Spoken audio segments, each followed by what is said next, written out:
We're taking a look at some of the top headlines where you live. I'm Joe Ellison. Former reality TV star Josh Duggar is back in court for day 2 of his child pornography trial. A jury was seated late Tuesday evening. We now know Jim Bob Duggar won't testify at his son's trial, but a family friend who Josh may have confessed past sexual assaults to will testify. In April, Josh Duggar was charged with 2 counts of downloading and possessing child pornography. If convicted, he faces up to 40 years in prison, with 20-year sentences possible for each of those charges. Now, the computer in question was brought into the courthouse this morning. Opening statements are now over, and the prosecution and defense are diving into that evidence. We'll have a live recap on your 5 News each day of this trial. Meanwhile, some River Valley residents are upset after losing a beloved dog park. Tuesday was the final day of Airport Dog Park in Fort Smith on Mazard Road, as the city makes way for a runway expansion.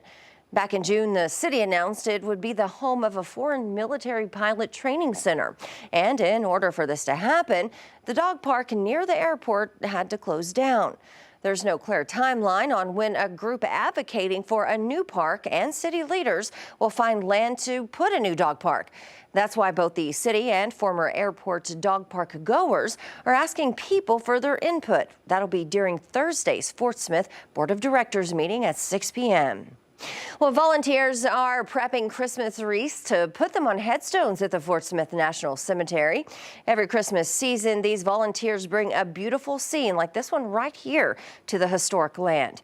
On Saturday, a public ceremony will be held where volunteers will place the wreaths and read the names of veterans being honored.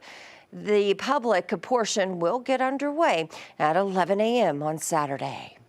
Well, those are some of your top headlines on this Wednesday. We'll continue to follow the news all day, and you can catch up with us again this evening on your 5 News at 4, 5, and 6.